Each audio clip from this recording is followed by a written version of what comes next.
Leyenda: las costillas del diablo. La gente de Tepozotlán era muy afecta a la narración de leyendas. Sin embargo, en la actualidad esta tradición se ha ido perdiendo, probablemente por el uso de los modernos medios de comunicación. Antiguamente se contaban leyendas de brujas, nahuales, duendes, lloronas, aparecidos y demonios, pudiendo nosotros rescatar la siguiente. De acuerdo con la leyenda, el diablo se quería llevar a su casa una piedra, pero era grande, que tuvo que amarrarla con mecates. Trató de arrancarla del suelo de lava volcánica, pero fue tanto su esfuerzo que dejó marcadas sus costillas, y al no poder hacerlo, la abandonó.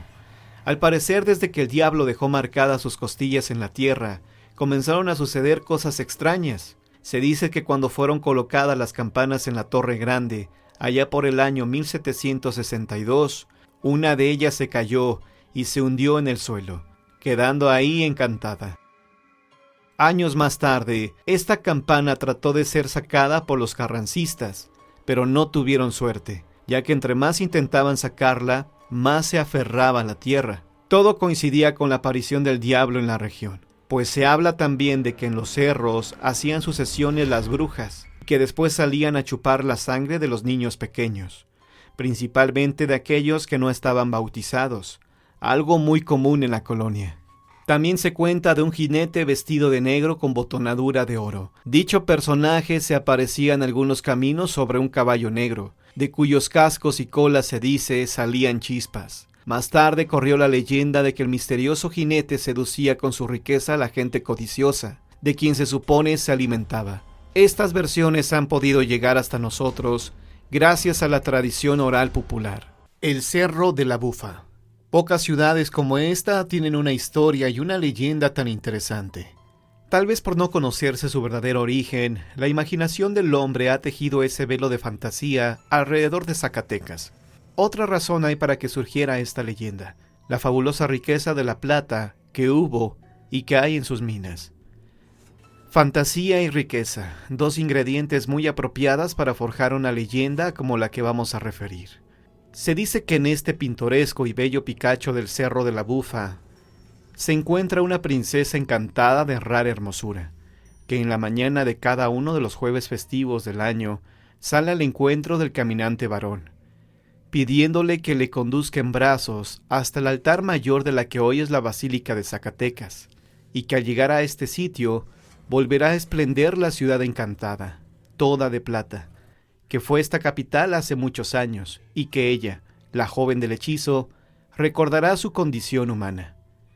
Pero para romper este encantamiento hay condiciones precisas, tales como que el viajero, fascinado por la belleza de la joven que le llama, tenga la fuerza de voluntad suficiente para soportar varias pruebas, que al llevarla en sus brazos camine hacia adelante sin turbación y sin volver el rostro.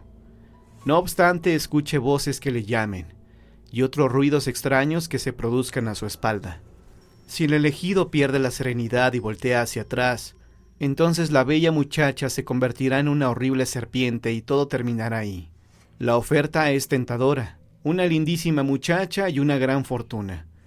Pero ¿quién es el galán con temple de acero que pueda realizar esta hazaña?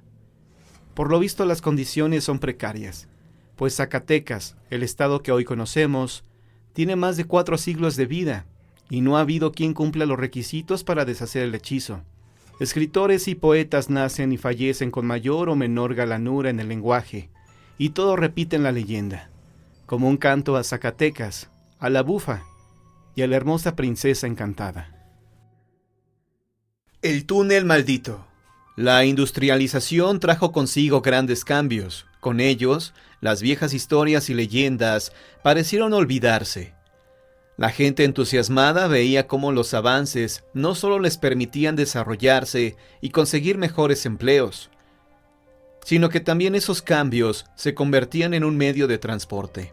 Tal fue el caso de la máquina de vapor, y con ella el famoso ferrocarril que llegó cuando nuestro país atravesaba por la dictadura más larga de su historia, la de Porfirio Díaz. Por aquellos años se buscaron nuevos caminos para acortar las distancias y llevar el progreso hasta donde los recursos lo permitieran. De esta manera se inició la construcción del ferrocarril, que atraviesa justo por encima de la tierra de Sor Juana Inés de la Cruz. Ahí se reflejaban en las miradas el entusiasmo de los productores al saber que pronto sus cosechas podrían ser transportadas por aquella fantástica locomotora. Y es justo ahí donde inicia nuestra historia. Jacinto fue el encargado de llevar a cabo la construcción de la nueva vía ferroviaria. A su cargo tenía más de 100 hombres de campo, rudos y fuertes, que trabajaban sin cesar, llevando grandes cargas a lomos de animales. Cuando los encargados les decían qué hacer, dónde había que dinamitar, por dónde cruzaría la vía, en fin, era una tarea bastante pesada, por lo que las jornadas se tornaban cada vez más extensas. Fue entonces cuando comenzaron a tomarse cada vez más difíciles las tareas. Las viejas supersticiones no tardaron en aflorar. «Son los demonios del bosque», se decía. «Son los duendes y las brujas», se comentaba también. «No, son bolas de fuego que no nos permiten trabajar». No cesaban las supuestas explicaciones. Cuando esto llegó a oídos de los altos funcionarios en la capital del estado, de inmediato mandaron a gente capacitada para concluir con aquella aparente imposible labor. Al llegar estas personas se encontraron con mucho alboroto, gente que había hablado de más, tal vez por temor, ignorancia, resignación, en fin, toda una gama de creencias ante sus oídos ilógicos. Pensaban que solo era cuestión de dinamitar con una mayor carga. Fue entonces cuando Pedro, un trabajador mal encarado, que por ambición quería el trabajo de Jacinto, empezó a comentar que ese lugar estaba maldito y lo protegía un gran demonio. Por supuesto, las risas seguidas de molestia no se hicieron esperar, con todo y que él afirmaba que aquel demonio no solo era real, sino que además se comunicaba con él, diciéndole que era el único dueño de aquel cerro y que no les iba a permitir que construyeran ninguna vía ferroviaria. Los funcionarios, como era de esperarse, pidieron a los demás trabajadores que llevaran a Pedro muy lejos de aquel lugar, advirtiéndole que no regresara si no quería verse en problemas con el gobierno. Él accedió no sin antes volverles a advertir de lo que podría pasar. En efecto, pasaron los días y no podían derribar aquel peñasco a pesar de las excesivas cargas de dinamita que utilizaban para entonces. Incluso no podían ni pensar en cambiar la ruta, ya que esto provocaría más gastos, más jornadas y más gente. Cuando la terquedad de estas personas se hizo más fuerte, ocurrió algo que nadie se explicaba. Las vías de acero que habían dejado una noche antes en aquel lugar, a la mañana siguiente estaban dobladas completamente como si algo o alguien tan fuerte las hubiera estrujado con gran facilidad. Los siguientes días ocurrió lo mismo, hasta que aquellas vías desaparecieron por completo. Fue entonces cuando mandaron llamar a Pedro, quien además gozaba de gran fama al saber que este hombre estaba entregado a la brujería negra. Si dices que en realidad hay un demonio, pregúntale a aquel, ¿qué debemos hacer para continuar con nuestro camino?, preguntó el encargado con notorio sarcasmo. Pedro lo miró seriamente y sin vacilar respondió: «Si me permite regresar con voz de mando, esta misma noche le diré cómo romper ese peñasco sin la necesidad de la dinamita». Aquellas palabras fueron interrumpidas con las risas de todos los trabajadores, que para entonces escuchaban atentamente. «Ay, trato hecho», dijo el encargado, «pero que quede claro que para mañana quiero este peñasco abajo». Dicho esto, dio la vuelta y se retiró. Jacinto lo alcanzó. «No le creerá tal cosa, ¿verdad, patrón?», decía mientras caminaba a paso apresurado. Jacinto continuó tomándolo del hombro. «Esto ya no está en mis manos.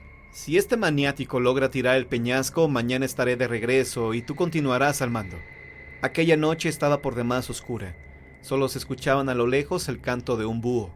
Todos los trabajadores habían regresado al pueblo, no sin antes recibir la orden de que al siguiente día se presentaran al salir los primeros rayos del sol. Y en efecto, a la mañana siguiente todos estaban preparados. Fue entonces cuando llegó Pedro a encararse con el encargado. «He cumplido mi parte del trato. Ahora tengo el mando, ¿cierto?». El encargado lo miró con desconfianza. «Todavía no. Aún no has cumplido lo prometido. Desde aquí veo el peñasco todavía en pie», dijo alzando la mirada. «Ese peñasco ya es cuestión del pasado», decía Pedro. «Es muy simple.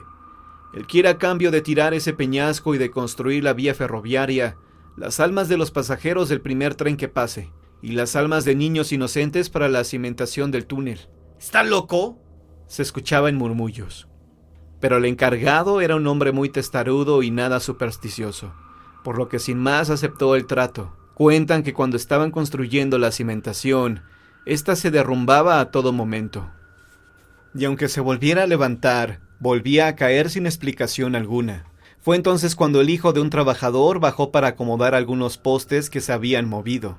El pobre muchacho no tenía más de 12 años y ya andaba laborando en la construcción. Desafortunadamente no escuchó la orden para salir del hoyo, y el cemento lo sepultó por completo.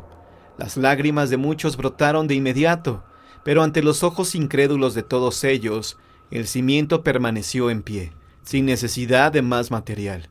En efecto, no acabó el año sin ver aquella vía terminada, y en cuanto al trato, ya todos lo habían olvidado. No tardó en llegar el día de la inauguración. 25 personas abordarían aquella tarde el ferrocarril para llevar consigo la primera carga, la que consistía de azúcar y carbón, carga que nunca llegaría a su destino, pues misteriosamente hubo un terrible accidente donde todos los pasajeros fallecieron, suceso que se atribuyó inmediatamente al demonio. Hay quienes afirman que todavía cuando el tren de carga cruza todas las mañanas aquel monte, se pueden escuchar los gritos y los lamentos de aquellas almas que no encuentran el descanso, puesto que en la población se comenta que solamente descansarían si ocurriera otro accidente, a la misma hora, a las 9:12 de la mañana, y con el mismo número de pasajeros.